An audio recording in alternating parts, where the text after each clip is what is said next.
ലോകത്തിലെ ഏറ്റവും പ്രായം കുറഞ്ഞ മേയർ, എനിക്കറിയില്ല കേട്ടോ.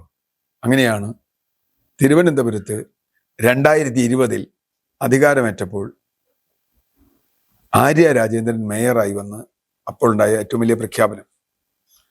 ചെറുപ്പക്കാരിയാണ്, കഴിവുള്ള ഒരുപാട് രാഷ്ട്രീയ സാമൂഹ്യ പ്രവർത്തനങ്ങൾ വന്നിട്ടുള്ള ആളാണ്.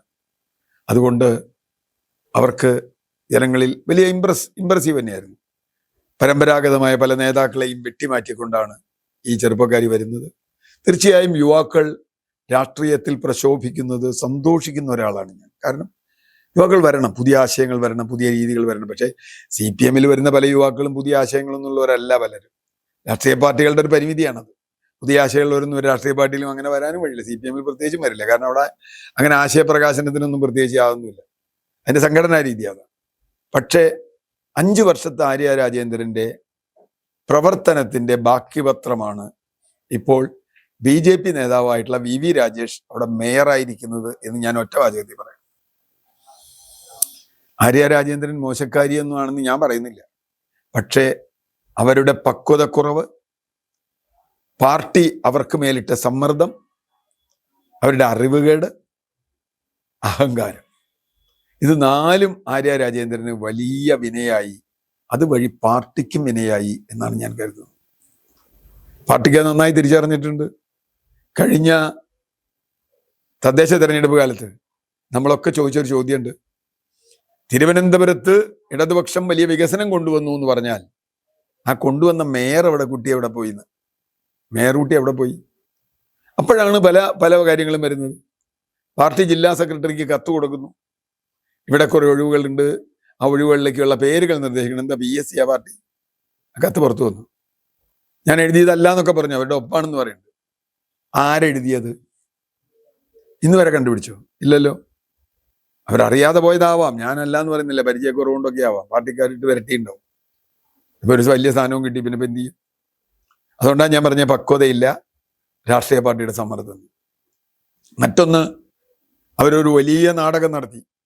ഒരു പാവം ട്രാൻസ്പോർട്ട് യദു എന്ന് പറയുന്ന ഒരു ട്രാൻസ്പോർട്ട് ഡ്രൈവറെ, അയാൾ തെറ്റ് ചെയ്തിട്ടുണ്ടോ ഇല്ലയോ എന്ന് എനിക്കറിയില്ല. എന്തായാലും അയാൾ വണ്ടി തടഞ്ഞു നിർത്തി, അയാളെ ബഹളം ഉണ്ടാക്കി, ഇതെല്ലാം കഴിഞ്ഞു. ഇപ്പോഴും നമ്മുടെ കാഫിർ സ്ക്രീൻഷോട്ട് പോലെ അതിൻ്റെ മെമ്മറി കാർഡ് കാണാനില്ല, ഇതുവരെ കിട്ടിയിട്ടില്ല. ആവിയായിപ്പോയി മെമ്മറി കാർഡ്. അതെന്താണ് നടന്നതെന്ന് അറിയണമെങ്കിൽ. മാത്രമല്ല അവർക്കെതിരെയുള്ള കേസൊക്കെ പിൻവലിച്ചു. പാവം യദുവിൻ്റെ പണിയും പോയി, അയാളിനെതിരെ കേസ് കൊടുത്തു. ഒരു താൽക്കാലിക തൊഴിലാളിയാണ് അയാൾ. അയാളുടെ മെക്കിട്ട് കയറേണ്ട ഒരു കാര്യവും ഈ ആര്യ രാജേന്ദ്രനും അവരുടെ ഭർത്താവ് സച്ചിൻ ദേവ് MLA-ക്കും ഇല്ല. ഇതിനാ കയറിയത്. അപ്പോൾ മൊത്തത്തിൽ അതുപോലെ പൊങ്കാലയുടെ പ്രശ്നമൊക്കെ ഉണ്ട്. മൊത്തത്തിൽ ഒരു കുളമാക്കിയ മാതിരി ആളുകൾക്ക് തോന്നി. അത് പാർട്ടിക്കും തോന്നിയത് കൊണ്ടാണ് പാർട്ടി അവരെ മാറ്റി നിർത്തിയത്. ഞാൻ പറഞ്ഞു. അവിടെ മാത്രമല്ല, അല്ലെങ്കിൽ അവർ നല്ലൊരു മേയറായിരുന്നെങ്കിൽ ഇപ്പോൾ പണ്ട് നമ്മുടെ BK പ്രശാന്ത് ഒരു MLA ആയ പോലെ ഏതെങ്കിലും ഒരു മണ്ഡലത്തിൽ, തിരുവനന്തപുരം സെൻട്രലിലോ ഏതെങ്കിലും ഒരു മണ്ഡലത്തിൽ ആര്യ രാജേന്ദ്രൻ മത്സരിക്കാമായിരുന്നു LDF സ്ഥാനാർത്ഥിയായിട്ട്. എട്ടി രാജുവിനെ കാണാനില്ലാത്തതുകൊണ്ട്, അയാൾക്ക് മത്സരിക്കാൻ പറ്റാത്തതുകൊണ്ട് CPM ഇപ്പോൾ സുധീർ കരമന എന്നൊക്കെ പറഞ്ഞ് ആരെയോ നിർത്തിയേക്കണം, സിനിമ നടനെ. ഇതിൻ്റെ രാഷ്ട്രീയമൊന്നും എനിക്കറിയില്ല. എന്തായാലും ആര്യ രാജേന്ദ്രൻ എന്തുകൊണ്ട് അവിടെ ഇല്ല? അവിടെ ഇല്ല എന്ന് മാത്രമല്ല, എവിടെയില്ല. അവരുടെ ഭർത്താവ്, അദ്ദേഹം അവിടെ മത്സരിക്കുന്നുണ്ട്, ബാലുശ്ശേരിയിൽ സച്ചിൻ ദേവ് മത്സരിക്കുന്നുണ്ട്, അദ്ദേഹം ജയിക്കുമായിരിക്കും. അവിടെ പോലും ആര്യ രാജേന്ദ്രനെ കാണാനില്ല. അതിന് വിപ്ലവ വനിതാ സംഘടന നേതാവ് പറഞ്ഞൊരു അഭിപ്രായം നിങ്ങൾ കേട്ടോ? അല്ലെങ്കിലും സ്ത്രീകൾ കല്യാണം കഴിഞ്ഞാൽ പിന്നെ ഭർത്താവിൻ്റെ വീട്ടിലല്ലേ പോകേണ്ടത്? അതുകൊണ്ട് അവർ ഭർത്താവിൻ്റെ വീട്ടിലേക്ക് പോയിരുന്നു, ബാലുശ്ശേരിക്ക്. എനിക്കറിയില്ല, അങ്ങനെയാണോ പോകേണ്ടത്? അങ്ങനെയാണോ ഇടതുപക്ഷ നിലപാട്? കല്യാണം കഴിഞ്ഞ സ്ത്രീകളൊക്കെ ഭർത്താവിൻ്റെ വീട്ടിൽ പോകണമെന്നാണോ? ചിലപ്പോൾ പോകും, ചിലപ്പോൾ പോകില്ല. ഇന്നത്തെ പെൺകുട്ടികൾ അങ്ങനെ പോകുമെന്ന് എനിക്കറിയില്ല. എന്ന് പറഞ്ഞാൽ ആര്യ രാജേന്ദ്രനെ കാണാനില്ല. ഇപ്പം എന്തോ ചില റീൽസിലൊക്കെ അവരൊരു കുട്ടിയെടുത്ത് നിൽക്കാൻ നോക്കുന്നുണ്ട്. അപ്പം അവർക്ക് കുടുംബമായിട്ടുണ്ടാവും, കുട്ടിയുള്ള പ്രശ്നങ്ങളൊക്കെ ഉണ്ട്. ഞാൻ സ്ത്രീകളെ എങ്ങനെ അപമാനിക്കൊന്നുമില്ല.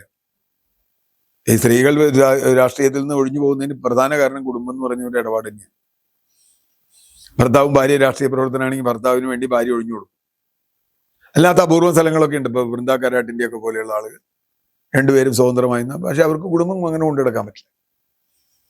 അപ്പോ ആര്യ രാജേന്ദ്രനെ കാണാതാവുന്നത് വഴി എങ്ങനെയാണ് ഒരു മേയറെ തെരഞ്ഞെടുക്കാൻ പാടില്ലാത്തത് എന്ന് CPM മാത്രമല്ല മറ്റെല്ലാ കക്ഷികളെയും പഠിപ്പിക്കുന്ന ഒരു അനുഭവമാണ്. സഖാവ് ആര്യ രാജേന്ദ്രൻ വർദ്ധിത ശക്തിയോടെ രാഷ്ട്രീയത്തിലേക്ക് തിരിച്ചു വരട്ടെ. മാത്രമല്ല, ഇത്തവണ പറ്റിയ ഒരു പ്രശ്നമുണ്ട് CPM. CPM യുവാക്കൾക്ക് വളരെ കുറച്ച് സീറ്റേ കൊടുത്തിട്ടുള്ളൂ. കാരണം സിറ്റിംഗ് MLA മാർ 51 പേര് നിൽക്കട്ടെ, ആന്റി ഇൻകംബൻസി തടയാൻ അവരെ കൊണ്ടാവും എന്ന തിയറിയാണ് ഉപയോഗിച്ചത്. അതുകൊണ്ട് എന്ത് പറ്റി? പുതിയ ചെറുപ്പക്കാർക്ക് ഒന്നും കൊടുത്തില്ല, സീറ്റ് കൊടുത്തില്ല, വളരെ കുറച്ച് വന്നിട്ട്. അതുകൊണ്ട് ചെറുപ്പക്കാരുടെ ലിസ്റ്റ് നോക്കിയാൽ UDF-ലാണ് ചെറുപ്പക്കാർ വളരെ കൂടുതലുള്ളത്, LDF-ൽ വളരെ കുറവാണ്. ആ അനുഭവം ഒരുപക്ഷെ ആര്യ രാജേന്ദ്രനിൽ നിന്ന് കിട്ടിയതാണോ എന്നറിയില്ല. ഏതായാലും ആര്യ രാജേന്ദ്രൻ തിരിച്ചു വരും. നമുക്ക് വനിതാ നേതാക്കൾ വളരെ കുറവാണ് എല്ലാ പാർട്ടികളിലും. അവർ തിരിച്ച് പഴയ ഊർജത്തോടെ രാഷ്ട്രീയത്തിലേക്ക് വരട്ടെ, നമുക്ക് പ്രതീക്ഷിക്കാം.